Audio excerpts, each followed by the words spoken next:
Pagi hari ini saya bersyukur diberikan kesempatan untuk saya bisa melayani tentunya. Dan saya bersuka cita karena hampir seminggu ini saya merenungkan satu bagian firman Tuhan. Dan firman Tuhan yang saya baca, firman Tuhan yang saya persiapkan ini merupakan salah satu pengalaman pribadi dengan Tuhan. Amin. Satu pengalaman pribadi saya dengan Tuhan, karena kekristenan itu tidak hanya berbicara dengan pengetahuan, ya, atau bagaimana kita menganalisa tentang kekristenan, tapi bagaimana kita harus merasakan. Amin. Kalau kita salah mengerti tentang kekristenan, ada banyak hal dalam kehidupan kita tidak menemukan tentang apa tujuan Tuhan. Ya, keyakinan yang salah, kita nggak bisa melihat tentang apa yang Tuhan mau lakukan dalam kehidupan kita.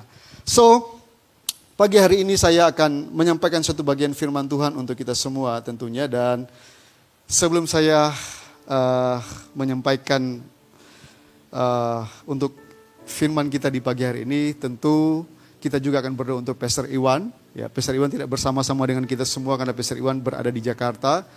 Pastor Iwan melayani di Christ Cathedral dan ada 5 kali ibadah.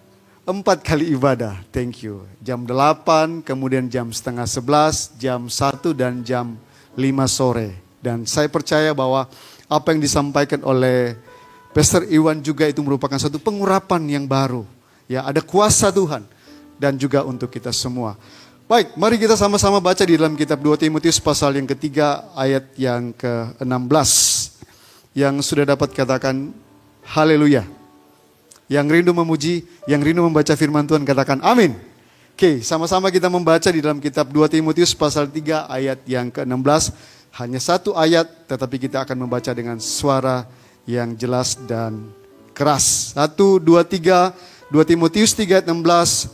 Segala tulisan yang diilhamkan Allah memang bermanfaat untuk mengajar, untuk menyatakan kesalahan, untuk memperbaiki kelakuan, dan untuk mendidik orang di dalam kebenaran. Oke, sebelum kita membaca dan mendengarkan firman Tuhan, mari kita sekali kita berdoa. Tuhan, terima kasih kalau hari ini Kau memberikan kesempatan bagi kami Tuhan, untuk kami membaca dan merenungkan firman-Mu. Karena kami percaya setiap firman Tuhan itu akan mengubah kehidupan kami saat ini. Dan terima kasih Tuhan, saat ini juga kami berdoa untuk Pastor Iwan yang melayani Tuhan. Setiap apa yang disampaikan penuh kuasa untuk mengubah, penuh kuasa untuk menyatakan hal-hal yang baik. Di dalam satu nama Tuhan Yesus. Haleluya. Amin. Tema kita untuk hari ini adalah never alone. Ya, tidak pernah sendiri. Amin. Ada orang-orang di dalam kehidupan kita, ya, ataupun kita bergumul mengapa kita merasa sendiri. Dan saya membaca satu buku yang ditulis oleh Alfie Sharin, ya. Alfie Sharin, dia menulis buku yang berjudul Loneliness is my best friend. Wow. Kesepian adalah sahabatku.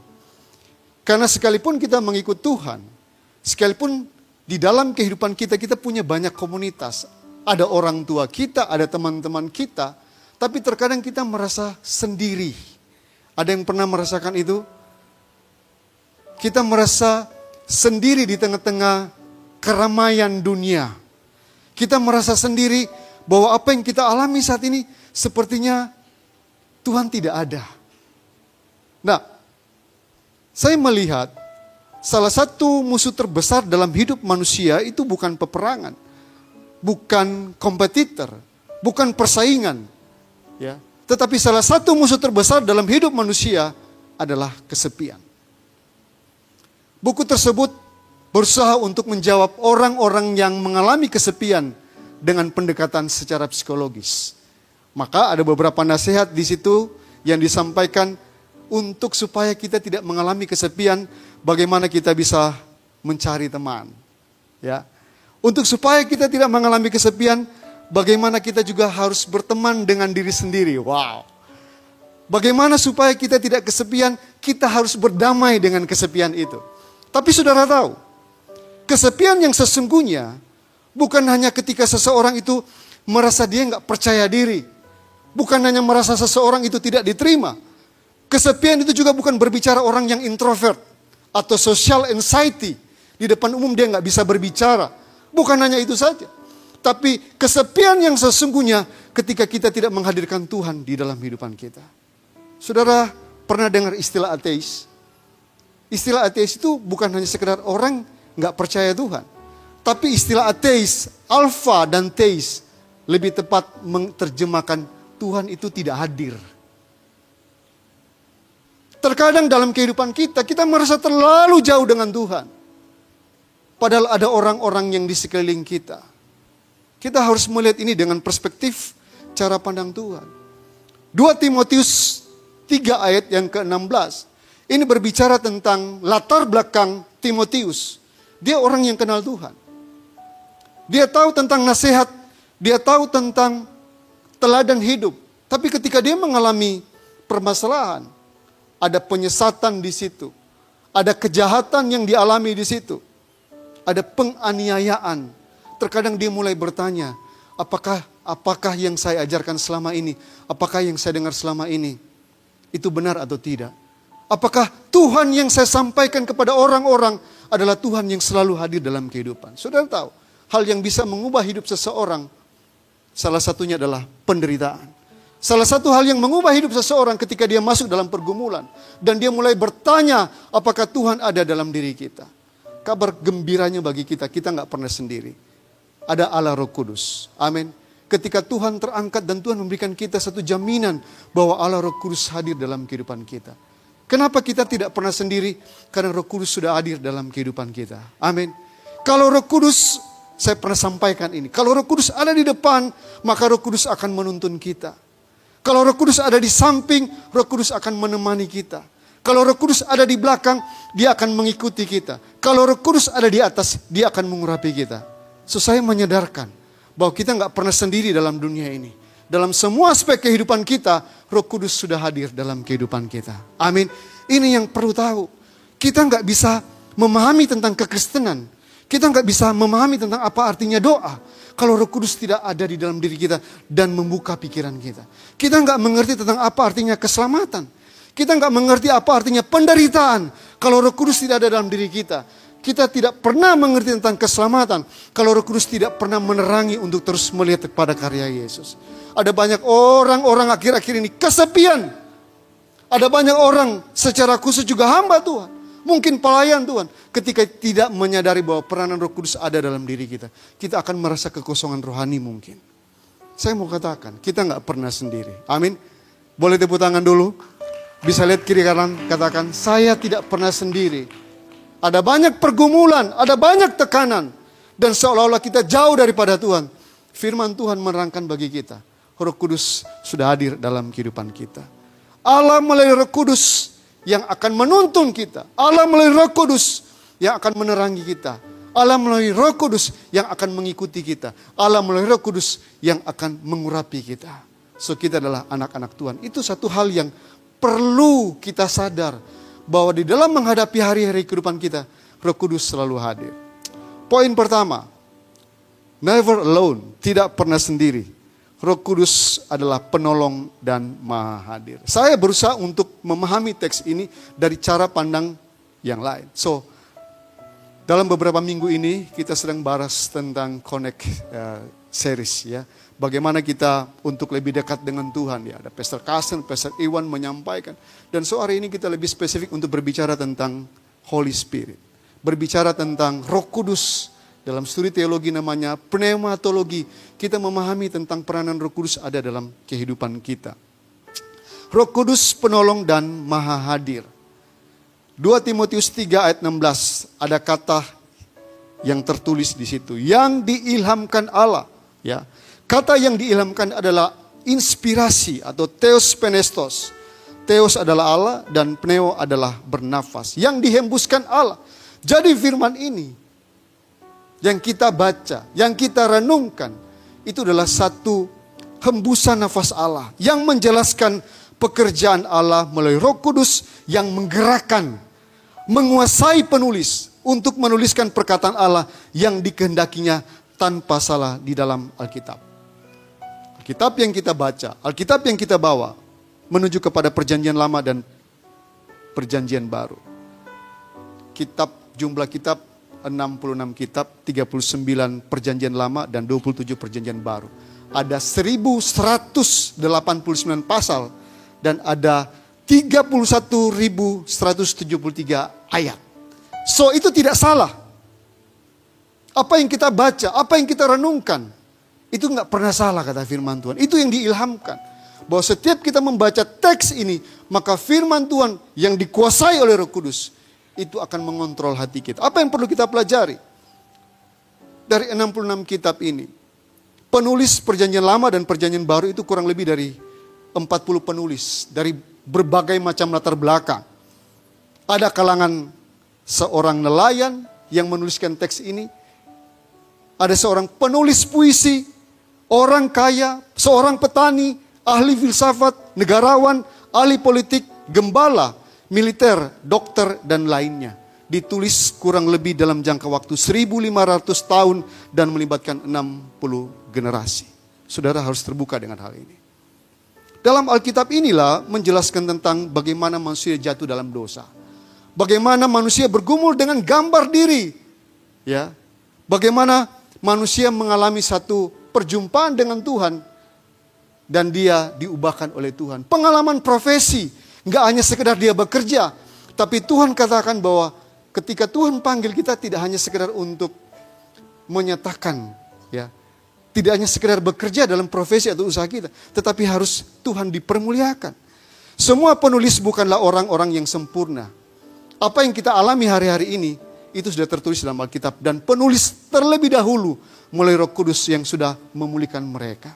Apa yang kita alami, itu sangat relate dengan kehidupan kita. Para penulis pun mengalami itu. Alkitab adalah buku yang paling jujur menceritakan tentang kejelekan manusia, ketidakjujuran manusia, tetapi juga orang-orang yang ditolong oleh Allah. Apa yang kita renungkan hari-hari ini yang harusnya itu semakin membawa kita memahami tentang pergumulan apa yang kita rasakan, itu sudah pernah dialami oleh para penulis. Maka dikatakan segala yang diilhamkan Allah itu adalah satu hembusan nafas. Bukan hanya tulisan yang mati, tetapi roh yang hidup. Waktu kita membaca firman Tuhan, Roh Kudus itu akan berkarya, menerangi hati dan pikiran kita. Maka kita orang-orang yang suka membaca firman Tuhan, mereka punya pegangan di dalam kehidupan mereka. Di mana kelihatannya? Pada waktu mereka menghadapi masalah. Firman Tuhan bukan hanya sekedar, boleh tepuk tangan dulu, bukan hanya sekedar tulisan yang mati, tetapi firman Allah yang hidup. Ada beberapa contoh karya Roh Kudus kepada para penulis. Contohnya Musa. Musa itu adalah orang yang gegabah. Kita tahu Musa salah satu seorang yang menulis dalam kitab perjanjian lama. Orang yang gegabah. Musa ini orang yang rohani. Tapi terkadang untuk melakukan kehendak Tuhan dengan caranya sendiri dan waktunya sendiri. Ini yang Tuhan ubah. Kalau hari-hari ini kita bergumul, kita terkadang menjadi orang Kristen yang gegabah. Musa pernah ngalamin itu. Dan Tuhan memproses dia. So bayangkan. Apa yang kita baca sangat relate dengan kehidupan kita. Ya Tuhan, saya tahu ini kehendak Tuhan.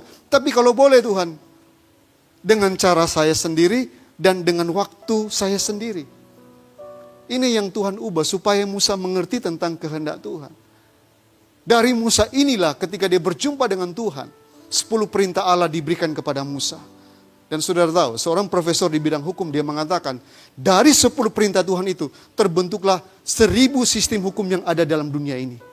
Kalau saudara belajar hukum, kita nggak punya source of understanding, sumber pengertian yang sesungguhnya dari mana kebenaran itu selain dari 10 perintah Allah.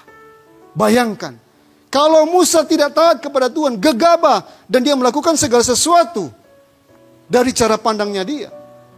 Sekarang kita nggak ada sistem pembenaran dalam dunia ini. Tapi waktu dia taat, belajar rendah hati, Tuhan, kalau Tuhan mau pakai saya dengan kelemahan saya untuk memimpin umat-Mu, pakailah saya. Saat ini kita mungkin bergumul dengan hal-hal ini. Kepingin Tuhan memberikan kepercayaan yang lebih dalam pelayanan. Tapi kita mengatakan, Tuhan bukan saya Tuhan. So, hal ini sudah pernah terjadi. Itu kisah hidup Musa. Makanya waktu dia tulis firman Tuhan, dia sudah pernah mengalami roh Allah yang bekerja di dalam kehidupannya. Siapa lagi? Ayub. Kita sudah pernah membaca kitab Ayub kan. Kalau baca kitab Ayub terkadang berbicara tentang penderitaan. Bukan hanya penderitaan, tapi kita harus terbuka dengan kuasa Allah. Membaca kitab Ayub, roh Allah bekerja. Roh Allah memberikan kekuatan kepada Ayub. kesempurnaan iman melalui penderitaan. Itu yang perlu kita belajar. Kalau kita ini mau sempurna, satu hal yang Tuhan izinkan, kita harus mengalami penderitaan. Amin. Ayub ini dikatakan orang yang paling jujur, orang yang paling saleh. Itu bukan teolog, bukan hamba Tuhan yang mengatakan. Bukan buku-buku Kristen. Bukan juga biografi yang menulis tentang Ayub. Itu Tuhan yang mengatakan. Orang yang paling jujur, orang yang paling saleh. Tapi kenapa dia mengalami penderitaan? Penderitaan adalah salah satu cara Tuhan untuk membawa hidup kita sempurna. Jadi kalau ada penderitaan, itu biasa. Itu membawa iman kita untuk semakin terarah kepada Tuhan. Satu hari, saya pernah mengalami satu kecurian gitu ya, kehilangan gitu. Sudah tahu itu tas yang saya bisa pakai karena masih mahasiswa kuliah. Di dalam tas itu, tas gendong itu di situ ada laptop, ada materi yang akan saya mengajar kepada mahasiswa, ada nilai mahasiswa, ada HP 2, ada kamera 1, dan ada flash disk yang saya tulis buku dan saya masukkan di situ. Tiba-tiba saudara, itu tas itu hilang. Ada dompet di situ yang identitas saya semua di situ di dalam satu tas itu. Makanya waktu orang ambil tas itu, hidup saya itu seperti lahir baru. Saya nggak tahu mau berbicara kepada siapa. Itu lemasnya minta ampun. Saya ya kecurian lah di mobil waktu itu. Saya bilang dipanggil di depan polisi, diintegrasi kan. Kenapa seperti ini? Saya nggak bisa jawab, kepingin nangis. Kalau Bapak mau tanya, saya bilang, Pak, seluruh hidup saya ada di situ, saya bilang. Sampai dengan gemetar gitu. Tapi saya ingat cerita Ayub. Saya bilang, Tuhan, saya ini belajar teologi, mau mengajar teologi. Kenapa Tuhan kasih penderitaan ini? Ternyata Tuhan ajar supaya apa? Melalui penderitaan itu iman kita sempurna. Saya langsung tegap. Saya bilang, Pak, saya tidak menginginkan kehilangan. Tapi kalau Bapak mau tanya, nilai kerugian sangat banyak, saya bilang. Dan salah satu hal yang saya pikirkan waktu itu adalah nilai mahasiswa. Semua di situ. Jadi saya ngadap untuk bidang akademik, saya bilang, Bu, saya minta maaf. Harusnya ini sudah kumpul nilai. Tapi saya bilang, saya lahir baru, saya bilang. Karena saya mau penilaian, karena nggak ada spekulasi kan. Jadi terkadang mahasiswa, kalau ada mahasiswa sendiri, bersyukurlah mereka.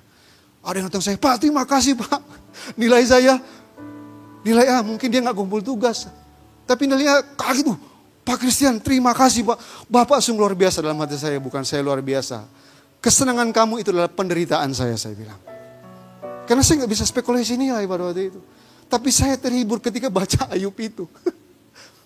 Harus apa? Harus rela, ikhlas dalam menghadapi kehilangan. Apa yang kita baca di dalam teks firman Tuhan ini, Roh Allah bekerja kepada Ayub dan menerjemahkan bagi kita. Ada mungkin dalam kehidupan kita hari-hari ini kita merasa kehilangan. Saya nggak tahu hilangnya dalam bentuk apa. Tapi saya waktu itu merasa kehilangan.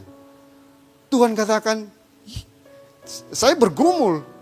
Tapi waktu saya merenungkan firman Tuhan itu saya dapat kekuatan. Saya bilang, kalau hari ini saya nggak dapat apa-apa. Cuma hikmat, kreativitas, ide, semangat. Dan salah satu hal yang penting, saya tahu Tuhan ada dalam hidup saya. Dan Roh Kudus bekerja, itu yang menerangi pikiran. Memberikan satu semangat yang baru bagi saya. Ada kisah juga di dalam Alkitab orang-orang yang diubahkan oleh Tuhan. Daud ini adalah orang yang dekat dengan Tuhan, tapi juga orang yang banyak melakukan kesalahan. Siapa yang sama seperti Daud? Enggak ada di sini, di sana sini. Saya contoh, enggak ada kebenaran dalam kehidupan saya terkadang. Tapi hebatnya dari Daud adalah dia mengakui kesalahan. Ada banyak orang melakukan kesalahan tapi tidak mengakui kesalahannya. Tapi Daud adalah orang yang mengakui kesalahannya. Daud adalah orang yang mengasihi musuhnya sekalipun tersakiti. Wow. Sampai bahasa-bahasanya Daud itu bahasa-bahasa puitis Tuhan. Kalau bahasanya kita orang Surabaya ini nggak bisa menggambarkan semua apa yang Daud katakan. Tapi saya mau katakan, saya mau pastikan bahwa semua pergumulan hidup kita itu sudah ditulis oleh Daud. Penderitaan hidup, pergumulan, tekanan, musuh. Tapi satu hal yang dia belajar adalah dia mulai bergantung kepada Tuhan. Berani mempercayakan semua rencananya sama Tuhan. Inilah yang perlu kita renungkan ketika kita membaca Alkitab. Roh Kudus menerangi pikiran Rasul Paulus. Saudara tahu Rasul Paulus kan? Dia tulis 13 kitab dalam perjanjian baru. Satu hal yang disadarkan oleh Paulus adalah dia terus fokus kepada Tuhan. Sekalipun dalam penderitaan dia harus fokus kepada Tuhan. Paulus itu punya komitmen yang luar biasa. Makanya dalam kitab Filipi pasal 1 ayat 21 dia mengatakan bahwa hidup adalah Kristus dan mati adalah keuntungan. Itu satu komitmen. Ya. Dia mengatakan pencapaian kita ini tidak bisa mendefinisikan siapa kita. Kalau dia ada itu semua karena Tuhan. Hari-hari ini apa yang kita alami itu sudah ditulis dalam Alkitab. Roh Kudus menerangi dan menyadarkan bagi kita. Apapun situasi kehidupan kita, selalu ada Tuhan di sana. Amin. Boleh sekali lagi berikan tepuk tangan untuk Tuhan. Matius orang yang bergumul dengan pekerjaannya. Kalau saudara membaca tentang biografi Matius, seorang pemungut cukai, ya, mereka dikenal dengan suka berbohong. Orang yang suka memeras. Ada satu profesi yang ditolak oleh masyarakat pada waktu itu. Tapi ketika Matius dijamah oleh Roh Kudus, diberikan kesempatan oleh Tuhan untuk menyaksikan kisah hidupnya. Kisah hidupnya itu dipakai oleh Tuhan supaya kita bisa belajar saat ini. Makanya saya katakan tadi, semua yang diilhamkan Allah, firman Tuhan, 66 kitab, itu adalah pengalaman hidup bukan orang yang luar biasa, tapi orang yang lemah yang dipakai oleh Tuhan melalui pekerjaan Roh Kudus. Jadi waktu kita baca firman Tuhan, itu sangat relate dengan kita. Itulah yang menjadi kesukaan bagi kita. Kita nggak perlu mencari satu nasihat, prinsip hidup di luar Tuhan. Kalau kita bertanya apakah Tuhan ada dalam kehidupan kita, Tuhan sudah ada dalam kehidupan kita. Sejauh mana kita mengenal Tuhan pada waktu kita membaca firman Tuhan. Ketika kita merenungkan firman Tuhan, saya percaya itu sangat berbicara bagi kita. Ada seorang yang bernama Martin Luther. Martin Luther itu seorang bapak gereja. Ya. Tahun 1505, 17 Juli di Erfurt, di Jerman. Dia seorang mahasiswa yang ahli hukum. Martin Luther, sebelum dia menjadi bapak gereja. Orang yang kritis, orang yang pintar. Ya, kalau berbicara hukum itu harus berbicara fakta. Kalau berbicara hukum itu harus berbicara tentang apa? Realita. Detail angka. Tapi Martin Luther, dia bergumul. Dan ketika dia menemukan satu kebenaran, ketika dia membaca kitab Roma pasal 1 ayat 16 sampai dengan ayat yang ke-17. Disitulah firman Tuhan mengubah hidupnya. Seorang yang ahli di bidang hukum. Sampai dia mengatakan dia meninggalkan itu. Dia jual semua buku-buku hukum. Dan dia kembali kepada firman Tuhan. Martin Luther seorang ahli hukum sebelum dia menjadi bapak gereja. Apa yang kita pelajari? Suka menganalisa. Tapi pada satu titik dia mengatakan Tuhan tidak mungkin kejahatan itu hanya kita ganti dengan perbuatan baik. Makanya muncul di gereja sekarang sistem berteologi yang namanya adalah synthesis justification. Hanya ada satu kebenaran melalui Yesus itu dalam kehidupan kita. Itulah yang membenarkan. Kalau sebelum Martin Luther menemukan kebenaran, ada banyak orang yang hidupnya dengan analysis justification, analytical justification. Pembenaran dengan sistem, kalau saya salah, satu kali saya harus berbuat baik 2 kali. Itulah yang diajarkan sejarah dan gereja pada waktu itu. Tapi ketika Martin Luther dibuka pikirannya, dikontrol oleh Roh Kudus, dia boleh menjadi bapak gereja. Dan kalau kita bisa tenang saat ini di tengah-tengah kesalahan kita karena pengampunan, salah satunya adalah formulasi dari Martin Luther. Terus melihat kepada karya Yesus. Kita nggak bisa membenarkan diri kita. Termasuk orang yang berdiri di depan bukan orang yang sempurna. Kalau saya ada hari ini, semua karena pembenaran. Martin Luther menekankan bahwa ketaatan kita, kebaikan kita, kejujuran kita, nggak ada apa-apanya di hadapan Tuhan. Tapi kalau kita hadir saat ini, kita dibenarkan oleh Tuhan, itu karena karya kematian Yesus di kayu salib. So lihat, orang-orang yang diubahkan oleh Tuhan ketika mereka membaca firman Tuhan. Roh Kudus berkarya, Roh Kudus menerangi hati dan pikiran kita saat ini. Saya percaya Roh Kudus sudah ada dalam diri kita. Akan mengajarkan segala sesuatu. Amin.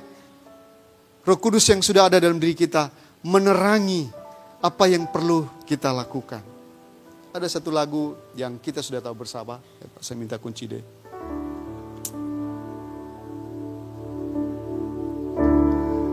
Ajar ku mengerti. Tahu lagunya sama-sama. Segala rencanamu, ajar ku berserah, ajar ku berserah hanya padamu. Pimpinlah jalanku, pimpinlah jalanku dalam terang firman, dalam terang firman-Mu. Ajarku berharap, ajarku berharap, amin, hanya pada firman Tuhan itulah yang akan menuntun kita. Pekerjaan Roh Kudus selalu berjalan, pekerjaan Roh Kudus selalu ada dalam kehidupan kita. Amin. Kita akan membahas di poin yang kedua. Tidak pernah sendiri. Roh Kudus penasehat dan penghibur dalam kehidupan kita. 2 Timotius 3 ayat yang ke-16. Ada kata bermanfaat di situ. Kata bermanfaat. Mengajar. Pros didaskalia. Di mana Alkitab adalah sumber kebenaran. Satu-satunya sumber kebenaran. Terkadang dalam kehidupan kita, ada banyak orang yang menjadi Kristen, tapi pemahamannya masih tradisi. Amin. Ada banyak orang yang menjadi Kristen, yang menjadi dasar kehidupannya adalah apa? Pengalaman. Ada orang yang menjadi Kristen, lebih identik dengan rasional. Terkadang dia tidak menerima tentang apa yang Tuhan melakukan. Terlalu banyak kita berpikir tentang rasional, maka kita nggak bisa lihat tentang mujizat yang Tuhan lakukan di dalam kehidupan kita. Amin.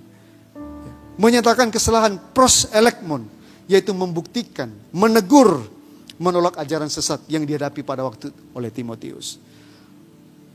Alkitab, firman Tuhan bermanfaat untuk memperbaiki kelakuan. Pros epanortosin, ya, yang mengembalikan pada posisi tegak, lurus, karakter dan etika Kristen. Terkadang untuk mengubah hidup seseorang, kita nggak hanya bisa baca buku-buku motivasi. Tapi waktu kita merubah hidup seseorang, hidup kita dan hidup seseorang, kita merenungkan firman Tuhan. Amin. Setuju?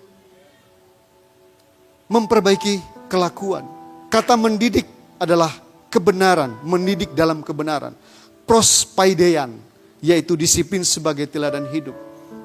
Terkadang kita menjadi orang Kristen, kita gak disiplin dalam teladan hidup kita. Kita gak ada jam-jam doa yang kita stay di situ, kapan kita harus bertemu dengan Tuhan. Memang saya percaya, tidak semua pekerjaan itu mungkin sama. Tapi minimal kita punya kesiapan untuk berjumpa dengan Tuhan. Kalau mau ditanya kepada saya, semakin saya tahu tentang Tuhan, mengajarkan tentang Tuhan, relasi dengan Tuhan semakin banyak. Disiplin rohani bagi saya itu penting. Dan itulah dikatakan firman Tuhan. Bermanfaat. Kenapa? Di tengah-tengah kehidupan kita, kalau kita gak punya standar firman Tuhan untuk mengajar, kalau kita gak punya standar firman Tuhan untuk menyatakan kesalahan, kalau kita gak punya standar firman Tuhan memperbaiki kelakuan kita, kalau kita tidak punya standar firman Tuhan untuk mendidik dalam kebenaran, kita akan terbawa dengan arus dunia ini. Ada masalah dalam pribadi. Ya. Terkadang kita nggak bisa menemukan tentang tujuan Tuhan, apa yang Tuhan harus lakukan dalam kehidupan kita. Ada satu buku yang saya baca yang ditulis oleh Arthur F. Holmes. Dia mengatakan begini, all truth is God truth. Segala kebenaran adalah kebenaran Allah. Ketika kita tidak berfokus pada kebenaran Allah, maka manusia pada umumnya menjadi orang yang materialistik. Materi, yaitu apa yang kita lihat. Penilaian kita kepada seseorang itu berdasarkan materi. Tujuan hidup kita untuk bekerja adalah materi. Ya kan? Segala sesuatu yang kita lakukan adalah materi. Identitas kita ini adalah mengikuti tren zaman ini. Kalau nggak sifatnya materi, kita nggak bisa diterima. Kita memberikan penilaian kepada seseorang, memutuskan segala sesuatu sifatnya materi. Maka betapa penting firman Tuhan yang dikuasai oleh Roh Kudus yang berbicara bagi kita untuk menjadi standar dalam kehidupan kita. Itu masalah pribadi kita. Ada masalah juga dalam masalah relasi. Masalah relasi dalam kehidupan kita adalah terkadang kita ini cuma bisa membangun koneksi, tapi tidak terkoneksi. Ya, datang ke gereja, kita memuji, menyembah Tuhan. Datang ke gereja dengan setia, tapi kita nggak mau terkoneksi dengan Tuhan. So benar kita harus rajin ke gereja. Benar kita harus datang ke gereja. Tapi perlu adalah kita terkoneksi dengan Tuhan. Pewahyuan daripada Tuhan. Gak mudah loh untuk memberikan persembahan. Gak mudah untuk memberikan persepuluhan. Gak mudah untuk menyatakan saya dibenarkan oleh Tuhan. Kalau kita gak dapat pewahyuan daripada Tuhan, Tuhan membuka hati dan pikiran kita. Itu hanya satu pekerjaan Roh Kudus yang membuka hati dan pikiran kita. Makanya betapa penting kekristenan dan Roh Kudus yang ada di dalam kehidupan kita. Kita hanya sekedar membangun satu relasi, tapi tanpa pewahyuan. Tuhan, apa yang Tuhan harus lakukan di dalam kehidupan kita? Makanya ada banyak orang yang mengalami kekosongan secara rohani. Kenapa? Salah satu faktor ini adalah ketika kita tidak memahami tentang karya Roh Kudus dalam kehidupan kita. Karya Roh Kudus dalam kehidupan kita adalah kita menghadapi berbagai macam situasi. Ya, orang sekarang lebih banyak percaya sosial media daripada percaya firman Tuhan. Orang lebih banyak tertarik, lebih suka baca buku-buku sains daripada baca firman Tuhan. Padahal disinilah kebenaran yang sesungguhnya. Amin. Ini yang kita hadapi dalam kehidupan kita. Bersifat opini, asumsi. Untuk berbicara kebenaran kita hanya melihat apakah itu satu nilai hanya kebutuhan bagi kita. Hanya berbicara kasih tapi tanpa kebenaran. Firman Tuhan mengajarkan bagi kita segala sesuatu yang diilhamkan untuk kita, bermanfaat untuk mengajar, untuk menyatakan kesalahan, untuk memperbaiki kelakuan, dan untuk mendidik orang dalam kebenaran. Inilah standar kehidupan kita. Dan satu hal yang membuat kita bangga sebagai anak Tuhan adalah ada Roh Kudus di dalam kehidupan kita. Kita nggak bisa mengubah segala sesuatu. Kita nggak bisa membenarkan diri kita tanpa kita membaca dan merenungkan firman Tuhan. Lebih dekat dengan Tuhan, lebih dekat dengan Tuhan. Dan Roh Kudus yang sudah ada dalam diri kita. Ingat, ketika kita tidak punya standar kebenaran melalui firman Tuhan, materialisme itu menguasai hati dan pikiran kita. Tujuan kita bekerja, tujuan kita berelasi, tujuan nilai identitas kita, semua dinilai dengan apa yang kita miliki. Dan ada banyak orang yang mengalami kekosongan itu. Ketika dia diberkati Tuhan, dia merasakan Tuhan, kok beda ya? Semakin saya diberkati, kok semakin saya kehilangan Tuhan, jauh daripada Tuhan. Semakin saya diberikan kesuksesan, tapi saya merasa biasa-biasa saja. Salah satu hal adalah standar firman Tuhan dan peranan Roh Kudus dalam diri kita, itulah yang akan membuka dan menerangi hati dan pikiran kita. Pertobatan itu adalah karya Roh Kudus. Itu Greg Laurie yang mengatakan. Kalau kita bisa bertobat, kalau kita bisa ada di gereja ini, kita punya kehidupan yang baru. Itu karena karya Roh Kudus yang mengubah kehidupan kita. So ini penting sekali. Gereja bisa maju, gereja bisa bertumbuh. Anak-anak Tuhan bisa semakin maju di dalam Tuhan. Jemaat semakin banyak. Bukan hanya kuantitas, tapi berkualitas.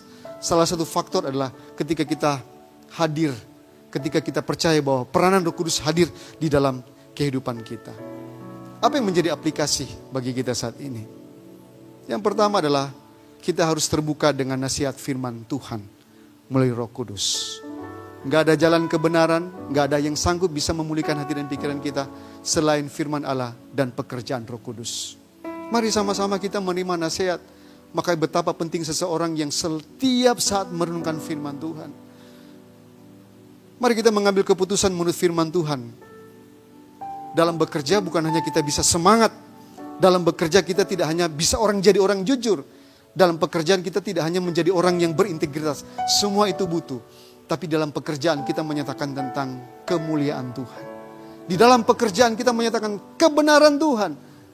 Di dalam pekerjaan itu adalah ekspresi iman kita mengenal Tuhan. Kalau kita ketemu dengan customer kita, supplier kita, kita tidak hanya berbicara tentang siapa untung dan siapa rugi, tapi bagaimana mereka juga dapat mengenal Tuhan. Ini satu pekerjaan Roh Kudus dalam kehidupan kita.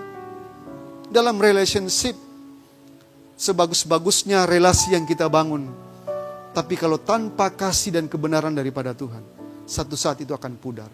Hubungan dalam suami istri, kalau kita lebih banyak untuk menuntut kebutuhan kita, tapi tanpa kebenaran kasih Tuhan, kita nggak bisa menikmati relationship kita. Waktu kita mendidik anak, kalau kita nggak punya dasar standar kasih daripada firman Tuhan, kita akan kecewa. Dasar firman Tuhan, kebenaran Tuhan, kasih Tuhan itulah yang sanggup mengubah kehidupan kita. Amin Bapak Ibu. Boleh sekali tepuk tangan untuk Tuhan. Ya. Saya percaya bahwa firman Tuhan yang kita dengar saat ini itu meneguhkan kita, menyadarkan kita betapa pentingnya firman Tuhan dan peranan Roh Kudus yang ada di dalam kehidupan kita. Saya percaya ada orang-orang yang sadar saat ini. Semakin saya juga merenungkan firman Tuhan, saya percaya Tuhan sedang meluruskan hidup saya. Tuhan sedang membuka jalan kehidupan saya. Di tengah-tengah tawaran dunia, di tengah tantangan dunia, kita gak ada punya sistem pembenaran selain daripada firman Allah. Amin. Sama-sama mari kita bangkit berdiri. Never alone. Kita tidak pernah sendiri ada dalam dunia ini. Ketika kita menghadapi masalah, pergumulan, Roh Kudus menjadi penolong dan maha hadir. Amin. Roh Kudus menjadi penasehat dan penghibur di dalam kehidupan kita. Mari sama-sama kita meresponi firman Tuhan ini. Allah Roh Kudus berkarya dalam kehidupan kita semua.